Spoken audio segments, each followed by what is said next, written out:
మన డిజిటల్ ప్రపంచాన్ని వెనక నుండి నడిపించే ఒక అదృశ్య శక్తి గురించి ఈరోజు తెలుసుకోబోతున్నాం. అదే రికమెండర్ సిస్టమ్స్. మనం చూసే సినిమాలు, వినే పాటలు, ఆన్లైన్లో కొనే వస్తువులు, ఇలా ప్రతిదాని వెనుక ఒక ఆసక్తికరమైన ప్రపంచం దాగి ఉంది. దాన్నిప్పుడు మనం చూద్దాం. మనలో చాలామందికి ఈ అనుభవం ఎదురై ఉంటుంది కదా. ఒక యూట్యూబ్ వీడియో చూస్తే చాలు, దానికి సంబంధించిన 10 వీడియోలు మన ఫీడ్లో వచ్చేస్తాయి. ఒక వస్తువు ఆన్లైన్లో కొంటే అలాంటివే ఇంకా చాలా మనకు చూపిస్తూ ఉంటుంది. అసలిదంతా ఎలా జరుగుతోంది? ఈ మాయాజాలం వెనుకున్నదే రికమెండర్ సిస్టమ్. సరే, ముందుగా అసలు ఈ సిస్టమ్స్ అంటే ఏంటో చూద్దాం. వీటిని మన ఆన్లైన్ ప్రపంచాన్ని తెరవెనక నుండి నడిపించే పవర్ఫుల్ ఇంజిన్లు అనుకోవచ్చు. అంటే సింపుల్గా చెప్పాలంటే ఈ సిస్టమ్స్ మన డేటానే అనలైజ్ చేసి, మన టేస్ట్ని అంచనా వేసి, దానికి తగ్గట్టుగా కంటెంట్ని మన ముందుంచుతాయి. దీని అసలు లక్ష్యమేంటంటే మన డిజిటల్ ఎక్స్పీరియన్స్ని పూర్తిగా మనకోసమే పర్సనలైజ్ చేయడం. ఇక్కడే ఒక ముఖ్యమైన తేడా ఉంది సర్చ్ ఇంజన్కి, రికమెండర్ సిస్టమ్కి మధ్య. మనం గూగుల్లో ఏదైనా వెతికితే మనం అడిగింది మాత్రమే అది చూపిస్తుంది. కానీ రికమెండర్ సిస్టమ్ అలా కాదు. మనం అడగక ముందే ఓ ఇది మీకు నచ్చొచ్చు, ఒకసారి చూడండి అని మనం ముందుకు తెస్తుంది. అంటే ఒకటి రియాక్టివ్ అయితే ఇంకొకటి ప్రోయాక్టివ్ అనమాట. మరి ఈ సిస్టమ్స్ ఎలా రికమెండ్ చేస్తాయి? దీనికోసం ఇవి కొన్ని వేర్వేరు పద్ధతుల్ని వాడతాయి. వాటిని మనం రకరకాల వంటకాలు అనుకోవచ్చు. అవేంటో ఇప్పుడు చూద్దాం. ఇందులో మొదటిది కొలాబరేటివ్ ఫిల్టరింగ్. ఇది చాలా పాపులర్ మెథడ్. దీని వెనకున్న ఐడియా చాలా సింపుల్. ఒకేలాంటి టేస్ట్ ఉన్న వాళ్ళకి నచ్చింది బహుశా మనకి కూడా నచ్చుతుంది అనేదే. అంటే ఈ పద్ధతిలో సిస్టమ్ నేరుగా మనల్ని చూడదు, బదులుగా మనలాంటి టేస్టున్న ఇంకొంతమందిని వెతుకుతుంది. వాళ్లకి నచ్చిన వాటిని మనకు రికమెండ్ చేస్తుంది. ఒక చిన్న ఉదాహరణ అనుకుందాం. స్పాటిఫైలో ఒక రాక్ బ్యాండ్ పాటలు వినే చాలామంది ఇంకో కొత్త ఆర్టిస్ట్ పాటలు కూడా వింటున్నారనుకోండి. అప్పుడు స్పాటిఫై ఏం చేస్తుందంటే ఆ కొత్త ఆర్టిస్ట్ని ఆ రాక్ బ్యాండ్ ఫ్యాన్స్ అందరికీ రికమెండ్ చేస్తుంది. దీన్నే క్రౌడ్ విజ్డమ్ అంట. రెండో పద్ధతి కంటెంట్ బేస్డ్ ఫిల్టరింగ్. ఇది జనాల మీద కాకుండా వస్తువుల లక్షణాల మీద ఫోకస్ చేస్తోంది. దీని లాజిక్ ఏంటంటే గతంలో మనకు నచ్చిన వస్తువుల్లో ఉన్న క్వాలిటీస్ ఇప్పుడు చూపిస్తున్న వస్తువులో కూడా ఉన్నాయి అని చెప్పడం. ఉదాహరణకు, ఎవరైనా ఒక సైన్స్ ఫిక్షన్ పుస్తకాన్ని ఇష్టపడ్డాలనుకోండి. ఈ సిస్టమ్ ఏం చేస్తుందంటే ఆ పుస్తకం జానర్, రైటర్, థీమ్ ఇలాంటి లక్షణాలన్నింటినీ అనలైజ్ చేస్తుంది. ఆ తర్వాత అచ్చం ఇలాంటి లక్షణాలే ఉన్న వేరే సైన్స్ ఫిక్షన్ పుస్తకాలను రికమెండ్ చేస్తుంది. సో ఇక్కడ ముఖ్యం ఐటమ్స్ మధ్య సిమిలారిటీ, యూజర్ల మధ్య కాదు. ఇవి కాకుండా మరో 2 పద్ధతులు కూడా ఉన్నాయి. ఒకటి నాలెడ్జ్ బేస్డ్. ఇది కార్లు, ఇళ్లలాంటివి.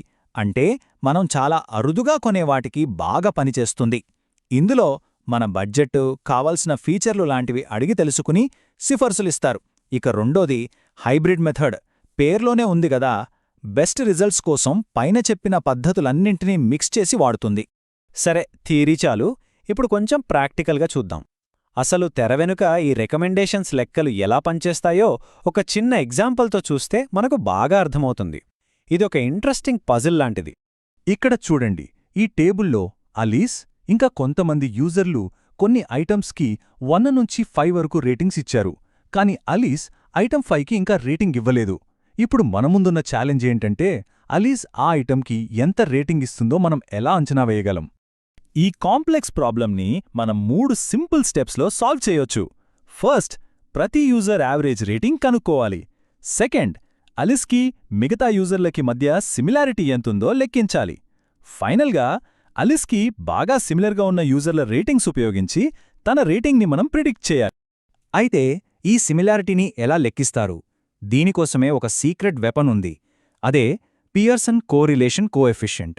ఈ ఫార్ములా చూడ్డానికి కొంచెం కాంప్లికేటెడ్గా అనిపించినా దీని పని చాలా సింపుల్. 2 వ్యక్తుల టేస్ట్స్ ఎంత దగ్గరగా ఉన్నాయో ఒక నంబర్లో చెప్పడం, అంతే. ఆ ఫార్ములాను ఉపయోగించి మనం క్యాలిక్యులేట్ చేస్తే మనకు ఈ రిజల్ట్స్ వస్తాయి. చూడండి, యూజర్ 1కి అలీస్కి మధ్య సిమిలారిటీ 0.84. అంటే వాళ్ళిద్దరి టేస్ట్ చాలా దగ్గరగా ఉంది. అదే యూజర్ 4ని చూస్తే -0.77. అంటే పూర్తిగా ఆపోజిట్ అన్నమాట. యూజర్ 4కి నచ్చింది అలీస్కి అస్సలు నచ్చదు. ఎంత స్మార్ట్గా కనుక్కుందో చూసారా? ఓకే, ఇప్పుడు మన పజిల్ చివరి దశకొచ్చేసింది. మనం ఏం చేస్తామంటే అలీస్కి బాగా సిమిలర్గా ఉన్న యూజర్ల, అంటే యూజర్ 1, యూజర్ 2ల రేటింగ్స్ని తీసుకుని వాళ్ళ సిమిలారిటీ స్కోర్స్తో కలుపుతాం. దీన్నే వెయిటెడ్ యావరేజ్ అంటారు. అంటే సింపుల్గా ఎవరి టేస్ట్ అయితే అలిస్కి బాగా దగ్గరగా ఉందో వాళ్ళ రేటింగ్కి ఎక్కువ ఇంపార్టెన్స్ ఇస్తామన్నమాట. And the final answer is 4.85. మన క్యాల్కులేషన్స్ ప్రకారం అలిస్ ఐటమ్ 5కి దాదాపు 4.85 రేటింగ్ ఇచ్చే ఛాన్స్ ఉంది. ఇది 5కి చాలా దగ్గరగా ఉంది. సో నెట్ఫ్లిక్స్ లేదా అమెజాన్ లాంటి సిస్టమ్స్ ఈ ఐటమ్ని అలిస్కి ఖచ్చితంగా రికమెండ్ చేస్తాయి. ఇదొక ఆహా మూమెంట్ కదా. అయితే ఇప్పటి వరకు మనం చూసింది యూజర్ బేస్డ్ మెథడ్.